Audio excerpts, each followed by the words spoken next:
Amigas e amigos, bom dia, boa tarde e boa noite.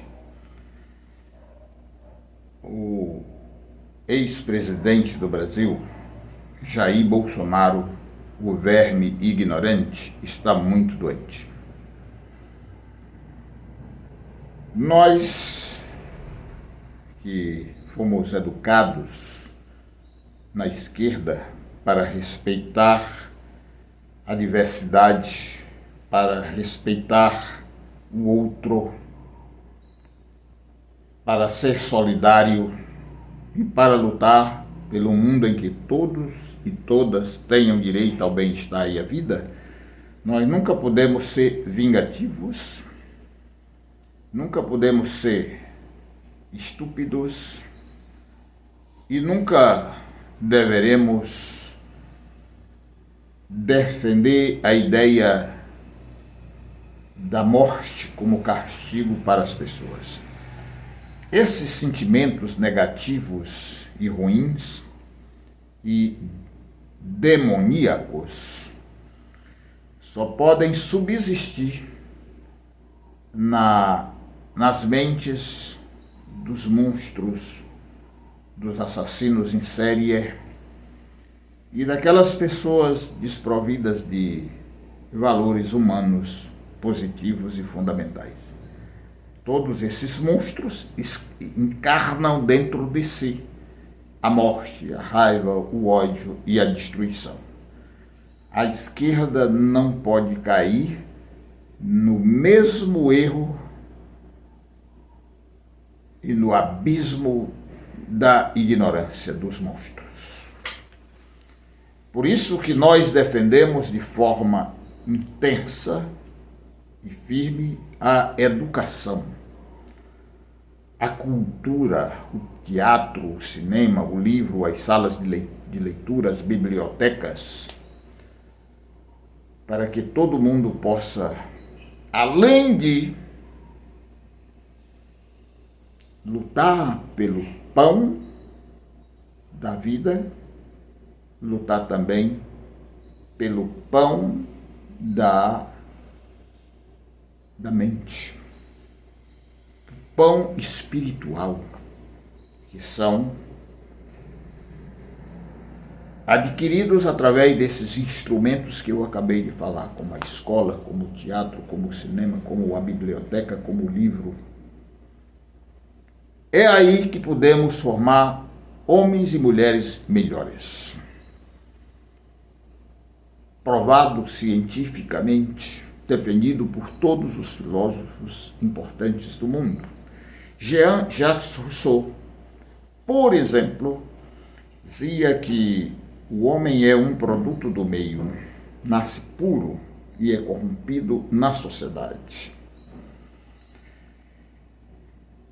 Lúcio Nordenho, outro grande filósofo que infelizmente morreu faz poucos meses, era um outro defensor da cultura, da literatura, do livro, como meio de fortalecimento da alma. Alma em grego quer dizer mente. Toda vez que um grego, ao falar, dizia a alma humana, ele estava dizendo a mente humana, ele não estava falando de ser paranormal, ele estava falando da mente. Quando eu hoje, Ibiapino, falo da alma, sempre que eu falo, num vídeo como esse, uma fala, eu estou falando da mente humana. Com isso tudo, eu quero dizer que nenhum de nós devemos defender a morte do Bolsonaro, de jeito nenhum. Ele não precisa morrer para pagar pelos seus crimes, como, por exemplo, ter deixado de comprar a vacina contra a pandemia de Covid-19, tendo matado mais de 700 mil pessoas.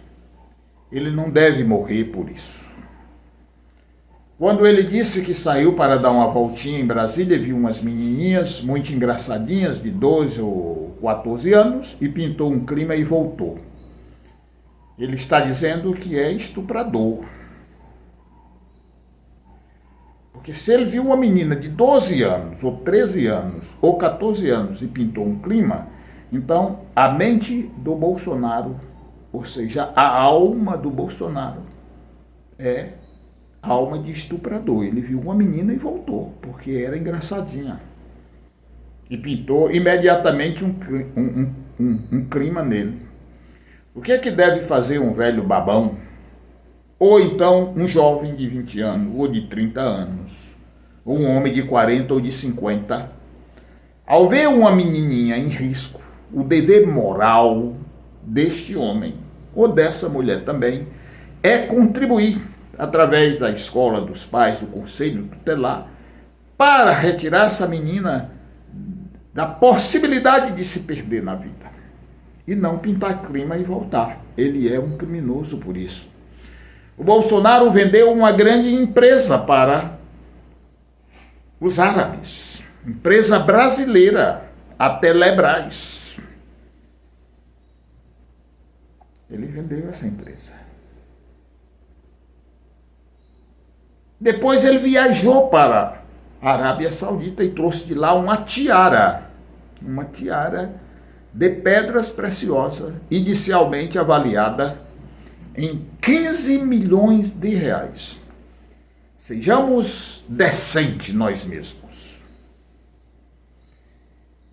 Quem daria um presente de 15 milhões de reais para alguém, se não fosse uma propina por ter comprado uma empresa brasileira lucrativa e muito barata? A propina foi dinheiro em forma de pedra preciosa.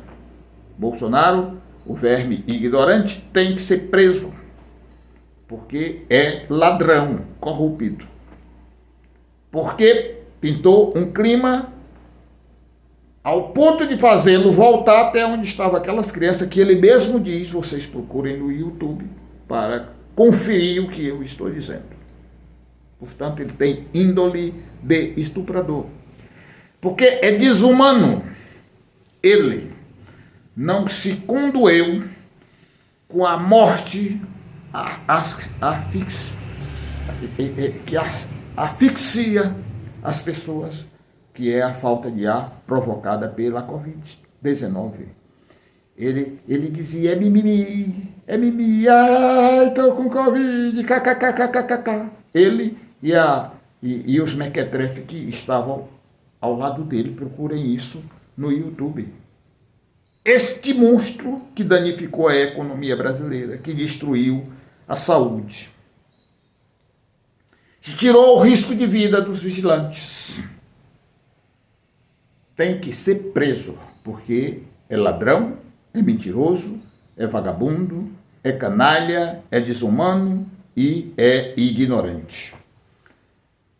Vai ser preso porque cometeu um crime, assim como todo criminoso deve ser preso e pagar pela sua pena, mas dentro dos limites do Estado de Direito.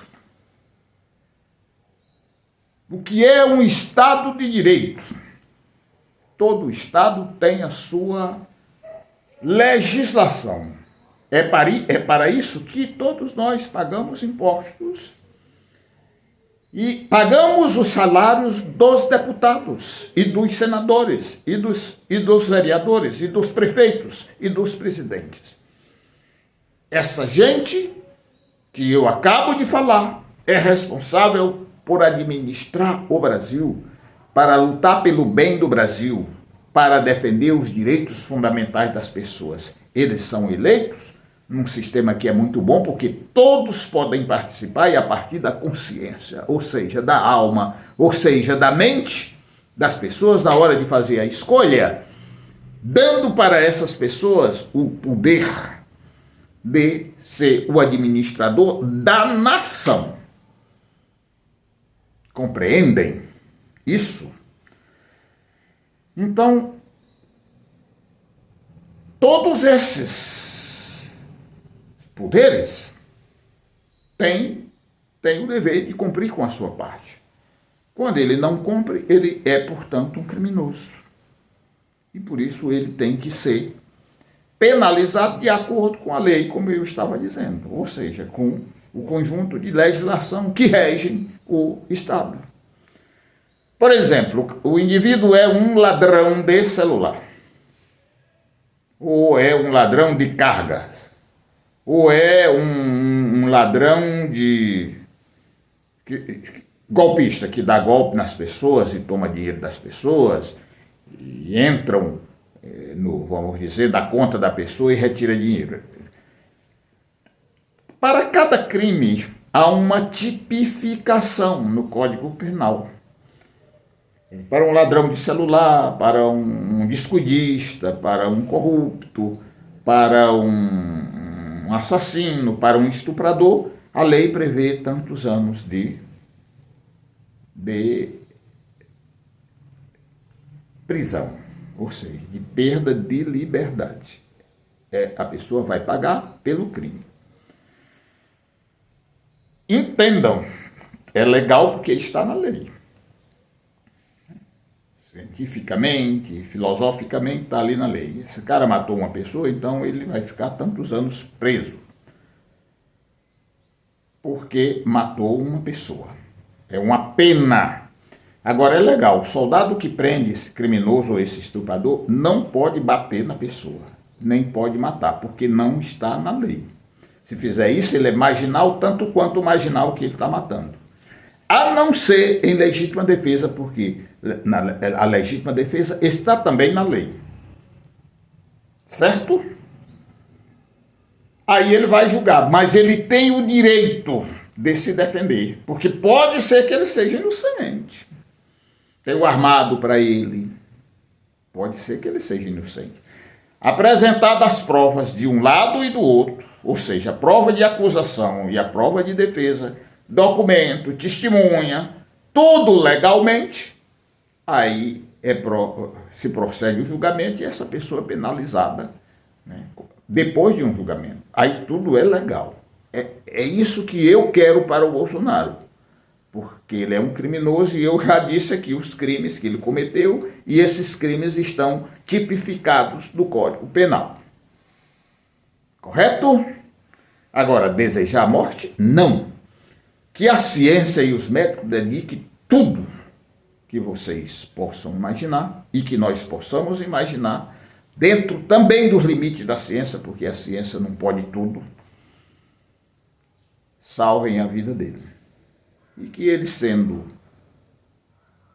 julgado, aí sim, de acordo com a lei, deve ser preso porque é um bandido. Mas não deve perder a vida. A vida é um direito inalienável e no Brasil não está na lei. Se tiver em algum país a pena de morte, pronto, é legal, porque foi estudado cientificamente, a sociedade concordou, é uma pena muito dura, mas é legal. No Brasil é ilegal, porque não está previsto a pena de morte.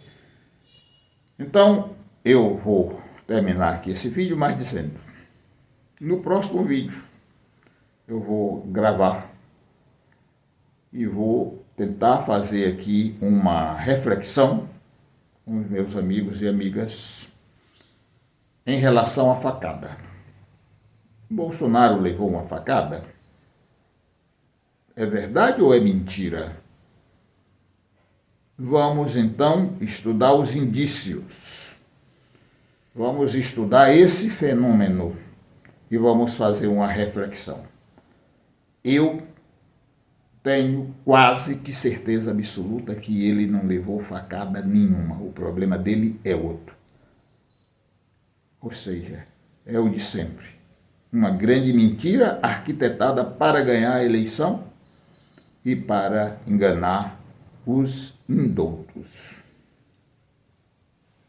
Veremos isso no próximo vídeo.